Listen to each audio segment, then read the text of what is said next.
Is Palworld worth our time? We're about to find out. Welcome, everyone, to episode 160 of 1 Hour, 1 Decision, 1H1D. I am Chris.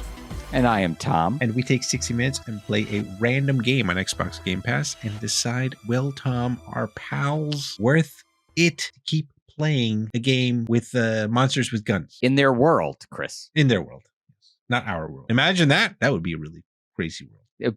Terrifying is what it would be. Quite terrifying. We are talking about Palworld, developed by Pocket Pair Incorporated. This game technically did not come out at the time of this recording. It is still in early access / game preview. And I play this on the PC. Well, quote unquote. We could talk about that a little bit. I play this on the PC. It is 16.36 gigabytes on the PC. Tom, what about you? It is what I consider to be a perfect number, 6.6 gigabytes. Wow. Now, that allows me to execute Order 66 just with a little dot in between. So, well, you're doing Order 66 on a lot of these pals. So, yeah, that's definitely happening here. But what kind of game is this? Oh, but Tom, who is this that you mentioned? This is not a random game. No, it is not. It is not. So, to be fair, this is a game that I would almost certainly play regardless. Yeah. But conveniently to maintain the, mantra of the show or whatever. Yes, exactly. I happen to have a very close personal friend of mine named Richard who said he sent me a link to a video of this game when it was announced that it was coming to Game Pass. Yeah. And he said, Tom, you've got to play this for the podcast. And I said, my goodness, it's coming to Game Pass. How perfect. How perfect. Because I was like, I don't know how I'm going to play this. I'm like, is it going to come to the Switch? How am I going to get access to this? There we are. And simultaneously, I have a coworker named Roberto who was telling me long ago about this game and telling me I should really keep an eye on it because we both love Pokemon so much. So awesome. So then it was a perfect segue then, Tom, to tell everyone listening, what kind of game is this? Yes. So quite unlike Pokemon, this is much more of a survival game. I put a third-person survival action RPG. So complicated. Okay. Yeah. I think I complicated mine a bit more, though. I put third-person open world survivor creature Wrangler game. Yes. Yes to all of those words. Yeah. And well, let's get to that game loop. What do you do in this game? At least what we did in the hour. Okay, so I put collect resources and craft items and bases in a world populated with capturable creatures. Yeah, that's right. That's correct. I put collect materials to build things, to collect monsters, to build bigger things, to eventually collect bigger monsters. That loop. There's a loop right there. There's that loop. You got to get them all. I don't know how many there are, but I guess 1 hour is definitely not enough for that. I'll tell you that. No, it's not even close. No, but let's talk about the things that we hold close, near, and dear to our heart, our likes. Okay, I want to say thank you to the people who made this game for pushing me quickly through character customization, because that could have been very problematic for me. But there's enough customization where I could make an older, bearded-looking dude, which I can't do in Pokemon. But I didn't need to spend all day. I could select my hair color, select a basic body type, some customization there, and then you're off to the races. Yeah. I will, I'll save it for later. I have a little side note on this, but yeah, I agree with you. The character customization was quite substantial, but at the same time, they do allow you to just be like, you know what, randomize my character and let's go. And mine was hideous, but that's okay. I was fine with it. It was a random character, and I'm cool with it. So yeah, I agree with you. That was good that they gave you the option to go hog wild, but at the same time, be like, you know what, you just want to jump in, play it. Here you go. We'll throw something up for you. Yeah. I think the tutorial tooltips, I think, were generally pretty helpful and easy to follow. Yeah. They're up in the top right corner of the screen. Right. They let you know what you should be focusing on right now. Sometimes you have to get directed into a menu to kind of work on that, but I think generally, they're pretty good. Yeah.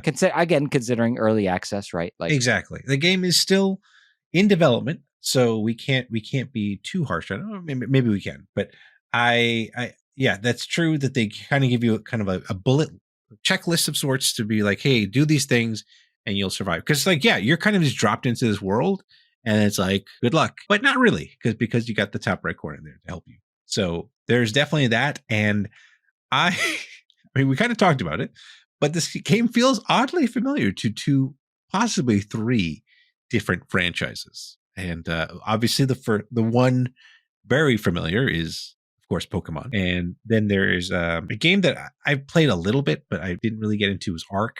Survival yes. Evolved. I've heard a lot of that. And then the third one, kind of just because the stamina and some of the ways that you traverse in the world, and I'll be honest, like some of the screenshots and videos I saw, Zelda, like some of the sound bites and stuff like that, like, you know, the way that you're climbing has a stamina, everything has like a stamina bar. Not to say that these other survival games don't have it, but you know, there was certain like Breath of the Wildy things about it that I was like, okay, interesting. So yeah, so I mean, I feel like they took a lot of the good things of them. So that was kind of cool. Yeah, I think there's definitely a lot going on here, you know, as you got from our game types, right. You know. But I think it's cool that even though there is a lot of stuff going on, once you start collecting these pals, they'll help you with this stuff. So there's kind of the obvious thing that you would expect, you know, like Pokemon, where you can send them out and they battle one another. Yeah. But you're a participant in these battles as well. Right. So you don't even need to select a pal. Like, you could just take a club and go and beat up a chicken if you want to in this game. But you could also summon your little, sheep companion, and he can go run out there and help you battle the chicken. Right. But you could also have the sheep, you know, go and, you know, cook your dinner for you if you want, you know, kind of queue it up. And then any tasks that are queued up, if you have pals that are capable of doing those tasks, they will help do them for you. So it's kind of a management. You know, there's definitely a lot of like that sort of those management games, and we played a few of them. Oh yeah, where you have like AI companions here that are helping move things along a little bit faster. So it's not just about, you know, increasing the time clock and waiting for something to finish. No, you can actively have NPC participants helping you finish them faster. Right. Yeah, I totally agree. I thought that was really cool, that the fact that you can have these pals go and do stuff for you. And there was one instance where I don't know if you had this experience, but there was like this wandering merchant that came through my base. Yes. Okay. And I was like, okay, cool. Like, I talked to him a little bit, and I was like, oh, can I actually hit this guy? So I hit him, and he attacked me. He started attacking me. Oh boy. So I was like, oh God. So I ran away because I was like already at like a half health. And then my chickapee went at him and like took him down. I was like, what? Like they're very loyal. I was really appreciative of that. And then I went and cleaned him up, and he only had 67 goals on him. That's all I got from him. But his dead body is just on my property at this point. Oh man. I don't know what you do with that. So can you pick up the body and move it around? Unfortunately, you cannot. That's too bad. But yeah, I was great if you could Hitman style drag it into the bushes. Just drag it into the bushes. Put him in a box. Just his boots hanging out of a bush. That would be amazing. They got to add that. I mean, it's still early access, so it's still possible, right? There's still time. There's still time. So yeah, that was, and look, the game overall, it is still pretty early in early access. It still looks pretty good for what it is. Unreal Engine game, and you know, your character models look good, the pals look good, and the world overall looks decent. So yeah, it has a cartoony style, and the juxtaposition of that style with some more adult themes, like the ability to kill things and kill merchants, kill merchants and things. It's funny because it really is kind of like, you know, Pokemon with guns, right? Like you're taking a concept that is very cutesy and kid friendly and going, maybe not so much. You know? I mean, this is someone that really like looked at the Pokemon lore and was like, well, actually, this is probably how it would really turn out. Yeah, like you would eat those chickens for sure. Yes. And when you arrive naked on the beach, as you do, and need clothing, well, you know what's wrapped in clothing are sheep. Yep. Just lamb beat balls, up sheep. Yes. Beat up sheep until you've got enough wool to make yourself some clothes. Yeah. Although I don't think you need to do that in real life. I think you domesticate them and then you shave them. But no, here you beat them with the stick until they're rolling around in your world. And I thought that was pretty hilarious that when you do kill a pal, you just see their lifeless corpses just rolling around. If they are lamb balls, they just constantly just roll around here or roll perpetually downhill. Oh, that was good. Good time. What else is really good about this game is it has co-op up to 4 players with custom servers. So that's pretty cool. And I think from what I read, dedicated servers can have up to 32 people playing it. Whoa. So that's pretty. Look, for what like Arceus and all those like open world Pokemons are supposed to be, I feel like this did a good job of kind of like taking that flagpole and pushing a little bit further along on the Pokemon, like, you know, your move, the Pokemon Company, in a way. Yeah. It reminded me a lot of Minecraft. And I guess a lot of these survival games have their roots in there one way or the other, right? But like that, like it's kind of tricky at first, but once you've got the right equipment, like the pace starts really picking up. Yeah. So I appreciated that. I appreciated getting those feelings, but also it's a hell of a lot more polished than Minecraft was when I played Minecraft, which was when Minecraft was in early access. So, you know, the early access of Minecraft didn't have tutorial tips, didn't have a plot, didn't have structure at all. Yeah. But this has that. It has that framework in place already. So I appreciate that. Cool. Anything else you wanted to bring up here? I think I'm pretty good. I'm ready to move on to maybe not so great things. Not so great things. Yeah. Let's get into them. Okay. Well, perhaps because it's in early access, I don't know. It's so quiet. There's no soundtrack. Yep. There's no like music. And the characters don't talk. So the only sounds you're really getting are like the ambient nature sounds, which are there. Don't get me wrong. But it ends up leaving the whole thing feeling very like eerily quiet. Yeah. And don't forget the screams of the pals as you're beating on them. You do have that too. But yeah, I agree that the game definitely is quiet. But I guess you can chalk it up to it being early access. I'm not sure. I mean, but I don't know. I don't expect them to be honest, to add voice acting to your characters and stuff like that. Although, like, again, with the kind of videos that I've seen, like, you know, it seems like you have to fight almost like gym leaders or something like that there. So I don't know if they'll be voice acted or whatnot. So who knows? That's interesting. I'm, you know, obviously I didn't get to that part either, but no. I agree. The game does feel still very early access, which could be a good thing in a way, because then you get a lot of people jump in, make some demands on how to make this game better, and maybe it does. But right now, not great. But you know, there's the bones in there, right? The biggest dislike, I will say, for me, I had a horrible time getting this game set up on my PC. Oh. As of this recording, I did eventually get it to work. But okay. To do this recording though, I had to use xCloud because it just would not launch on my PC at all. I ended up like having to do driver updates. I had to do like close down all my launchers and stuff like that. And eventually it came up. And then I had to like set it to run as admin. It was very odd. Very odd. But it's working. But you know, yeah, for this recording, I did play it on xCloud.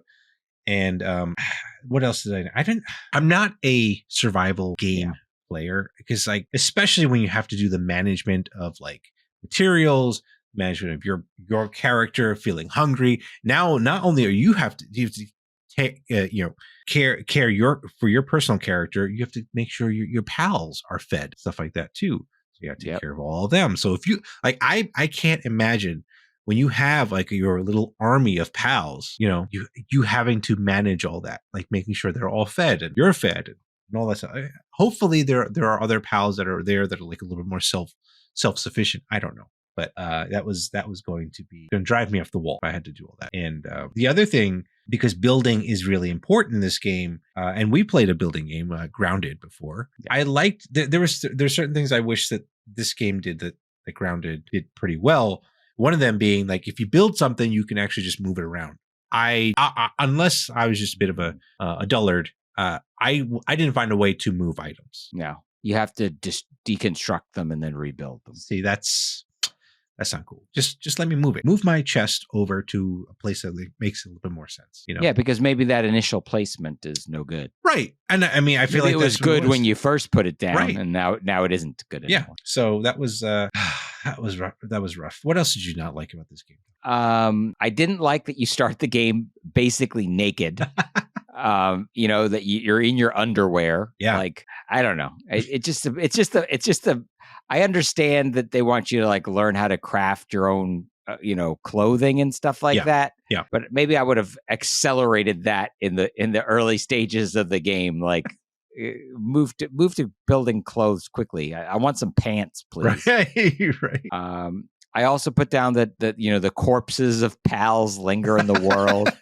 I do think it's funny, dark, but it's morbid, also it's dark, it's weird, especially like, can I not, like, they drop whatever it is that their resources they had, meat or whatever. Right. So then why are they still there? Yeah. Like, I agree. Like, maybe you beat them up. They're on, they're dead. You go over, you harvest them, and then they're gone.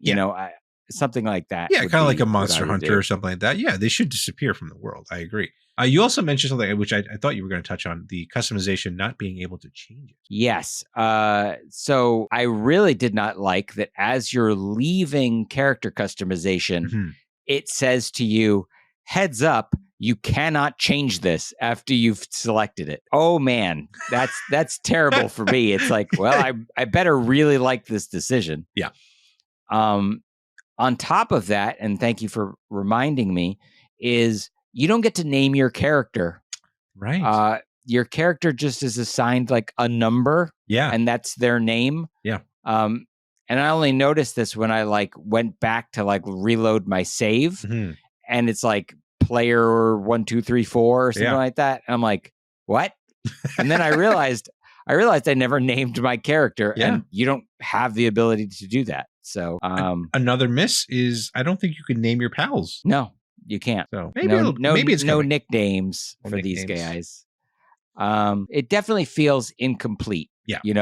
I had to reload my save because my game crashed. There are things that are just lacking polish. Yeah. The game starts really slow. There's not really a plot to it. At least not at first. Nothing to grab you, to suck you in. Like, so you crash land on a beach, I guess. Yeah. You open your eyes, you're surrounded by these little cute creatures, and they're like, "Oh, you came from the other world." And I'm like, "Okay, whatever you say." Time to get a stick and beat you all. Yeah, right. Yeah. I don't know. The other thing that really got me angry is that you can throw away your pal spheres. Oh. So unlike if you're used to playing Pokemon or most monster catching games, you get, the battle is turn-based or somehow orchestrated, and then you get to a point and then you select the option to capture the creature, right?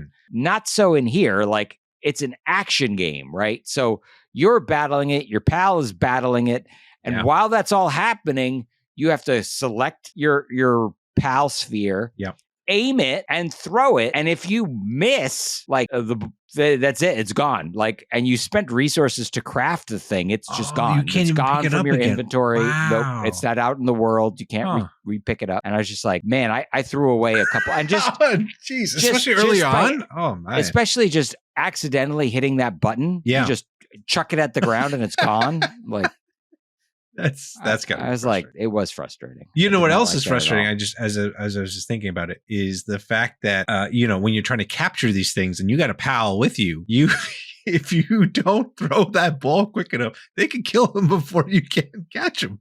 So you gotta know when to do that. So that is can be super frustrating deal. Yeah. So it's definitely a trickier system to learn than a turn-based system, because a turn-based system, you could take your sweet time. Yeah. You can analyze and go, what should I do now? Yeah.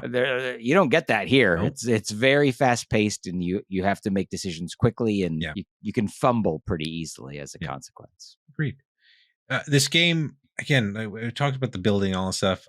But like for me, I wanted to just be able to jump in, collect, and then arm my pals with guns, because I saw that stuff. Yes, I wanted to, but it seems like there's going to be a huge amount of grinding that you need to do to get to that point. So I mean, I guess that there's that carrot, but that carrot is on a very long stick in my mind. So it's something that you have to be patient. But again, the kind of a good thing is there is co-op, so you can play this with people that maybe like that building part of it, and then you can go and do your hunter gathering. How they do it, possibly share the load in a way. Yes. So yeah. Anything else here you wanted to talk about, Tom? Get to our other thoughts. I think I'm ready to move on if you are. Cool.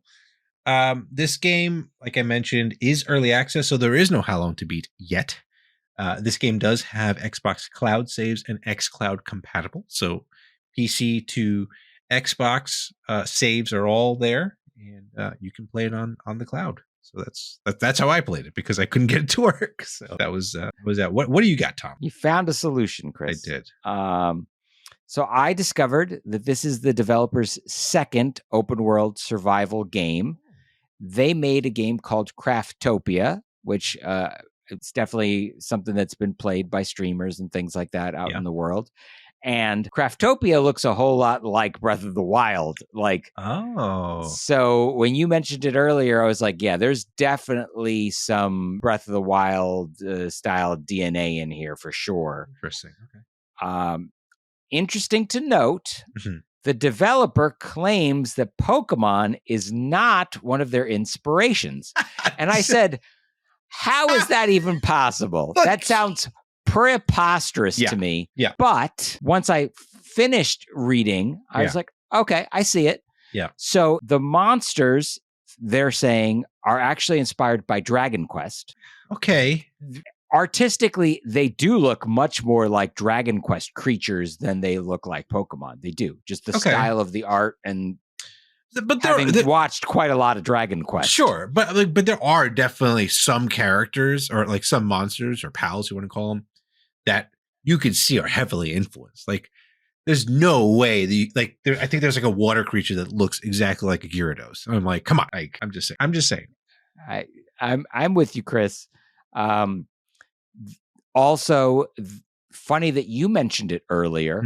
The survival and companion mechanics are inspired by Rust and Ark Survival Evolved. Okay. So the developer themselves said, yes, this, we're not trying to do Pokemon, we're trying to do Ark mixed with Dragon Quest, mixed with Rust, is kind of what they said they're trying to make. I wonder if they said that so that the Pokemon company can't be like, sue these fools.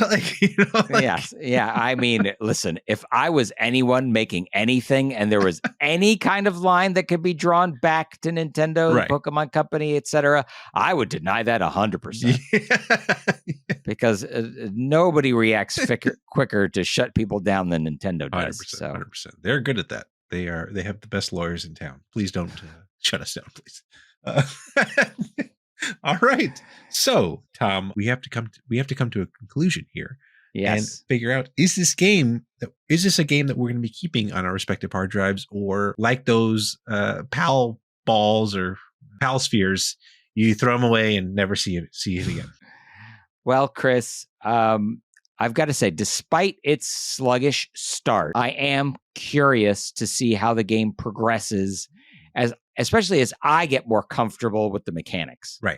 This is definitely a game, like I said, the pace starts to pick up once you start to get comfortable with the building and the crafting and the managing the pals, and automation and things like that are definitely going to be factors here. So I'm definitely going to play more, but I will say with the little caveat, I'm not sure it's going to hold my attention because I'm still working on Pokemon. Like the DLC for the most recent Pokemon game came out not too long ago. Okay. And it takes me a while to chew through this stuff because I am meticulous with my Pokemon playing. Sure. So with a lot of work left to do in Pokemon, this might be too similar. I guess we'll see. Okay. But again, this game is still in early access, so it might be a good thing for you to kind of put this down for now, let them kind of churn through, fix the bugs and stuff like that, and then come back and be like, hey, that's kind of cool. I will say there's got to be a reason that as of this recording, over 2 million people wanted and have played this game. And that's pretty impressive. The Pokemon formula in something other than a Nintendo system seems to do pretty well. And it's not even out yet, at least, again, according to this recording. And it's got co-op. Like, come on. I think this is what I've been looking for in a Pokemon game without all the text and all that stuff that I had to deal with before. So I think I'm going to keep this game and watch it go through its thing.